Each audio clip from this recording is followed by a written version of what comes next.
చెప్పిన మేరకు ఇది ఒక మహాయజ్ఞం అని తెలిసి చెప్పిన మేరకు 2020 డిసెంబర్ 21వ తారీఖున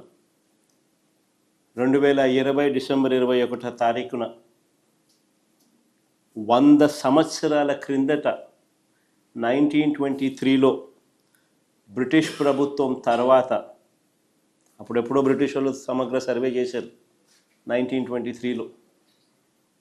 దాని తర్వాత ఎప్పుడూ కూడా ఎక్కడా కూడా సమగ్ర రీసర్వే అన్నది ఎప్పుడూ కూడా ఆలోచన కూడా చేయడానికి కూడా ఎవరు సాహసించరు.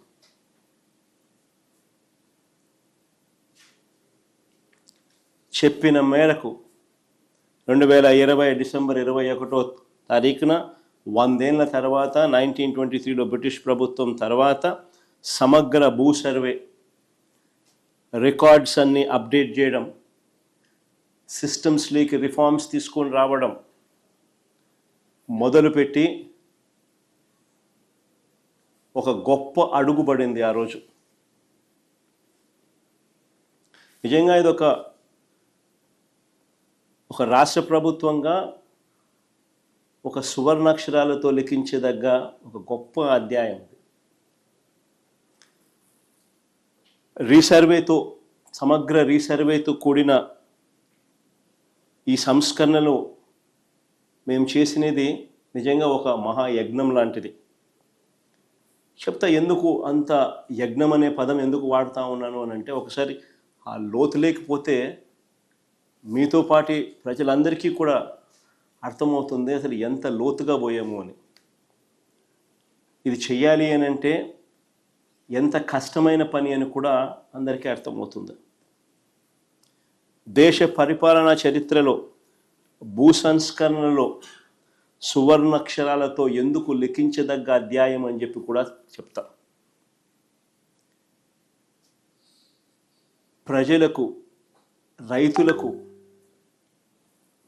వివాదాలు లేని విధంగా, ఐ రిపీట్ దీస్ వర్డ్స్, వివాదాలు లేని విధంగా పారదర్శకంగా భూముల సర్వే చేయడంతో పాటు భూ రికార్డులన్నీ కూడా అప్డేట్ చేయడం,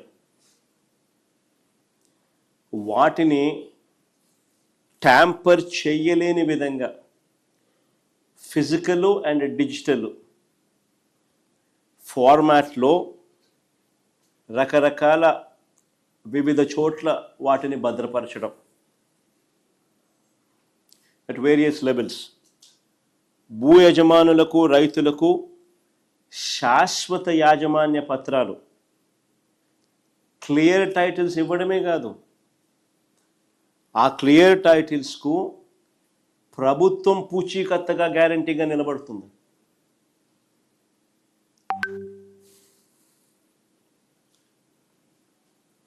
మోస్ట్ అడ్వాన్స్డ్ సెక్యూరిటీ ఫీచర్స్తో ఎవరు కూడా ట్యాంపర్ చేయలేని విధంగా క్యూఆర్ కోడ్ను సైతం ఈ పాస్బుక్స్తో పొందుపరుస్తూ, క్యూఆర్ కోడ్ను సైతం పాస్బుక్స్లో పొందుపరుస్తూ, ఫిజికల్గా ఎవరైనా ట్యాంపర్ చేసే పరిస్థితి కూడా లేకుండా పట్టాదారు పాస్ పుస్తకాలు ఇవ్వడం జరిగింది. టైటిల్ మారినా కానీ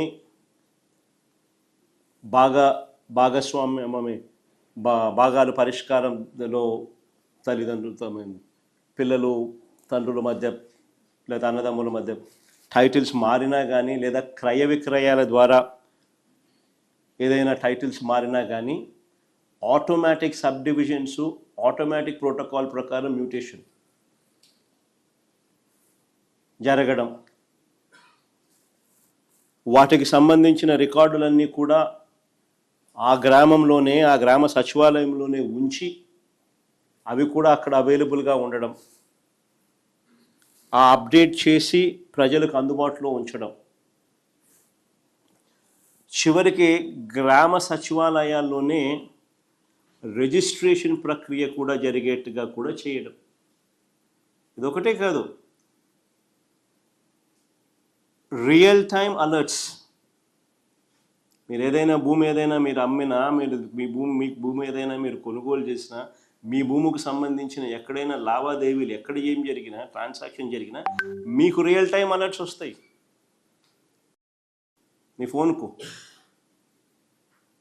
రియల్ టైమ్ అలర్ట్స్తో మన గవర్నమెంట్ పోర్టల్ను అప్గ్రేడ్ చేయడమే కాకుండా రియల్ టైం డేటాతో దాన్ని అప్డేట్ చేయడం. నేను అడుగుతా ఉన్నా, దీన్ని మహాయజ్ఞం అని అంటారు. Look at the depth.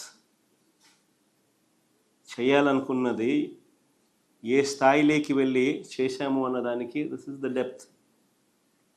Chandrababu Naidu గారు 8 పదులు వయసున్నా కూడా, 80 ఏళ్ళ వయసు, 8 పదులు వయసున్నా కూడా నువ్వు ఎప్పుడైనా ఇలాంటివి విన్నావా, చూసావా, చేసావా అని అడుగుతా ఉన్నా చంద్రబాబు.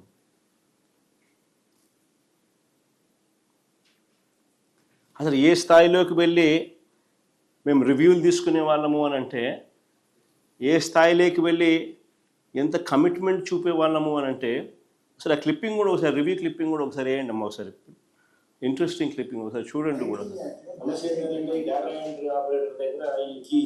మొదటి నుంచి మొదలుపెట్టు. మేజర్గా ఫ్లా ఎక్కడ జరుగుతుందని అంటే, సమస్య ఏంటంటే ఈ డేటా ఎంట్రీ ఆపరేటర్ దగ్గర ఈ కీ ఇచ్చేస్తాం. మేజర్గా ఫ్లా ఎక్కడ జరుగుతుందని అంటే, వీళ్ళకి డేటా ఎంట్రీ ఆపరేటర్ దగ్గర కీ ఇచ్చేస్తాం. ఆ కీ ఇచ్చేసి వీళ్ళు పట్టించుకో, ఈ కీ ఉంది కదా అని చెప్పి స్లో విల్ స్టార్ట్. మనము టైటిలింగ్ యాక్ట్ లో బ్లాక్ చైన్ టెక్నాలజీ అని పెట్టాం sir, which is tamper proof. ఆ టైటిలింగ్ యాక్ట్ కూడా ఒకసారి చదువుకోండి. కొంచెం ట్యాంపర్ ఎవరైనా చేయాలని అనుకుంటే కూడా, చెయ్యాలని దురుద్దేశంతో ఆలోచన చేసినా కూడా చెయ్యలేని విధంగా నీ సిస్టమ్ ను డెవలప్ చేయాలి. అప్పుడే దీనికి మోర్ మీనింగ్ వస్తుంది. ప్రజలకు బేసిక్లీ ఒక కాన్ఫిడెన్స్ అనేది ఏంటంటే ఇది ట్యాంపర్ చేయలేము అన్న ఇంప్రెషన్ ఇవ్వగలిగితే, అది number 1. Number 2, whatever technology ద్వారా నువ్వు ఏదైతే నువ్వు పెట్టగలిగిందో that should only be stand by. You would have to be make sure that physical documents are also given. And physical documents ను గన ఎవరైనా చూపిస్తే, physical documents should overrule the technology. అది కూడా జాగ్రత్తగా చూసుకో.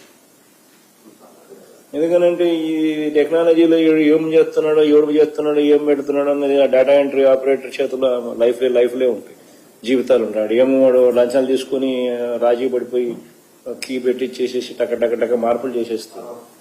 అప్పుడు ఫిజికల్ డాక్యుమెంట్ ఉండి లాభం లేకుండా పోతుంది.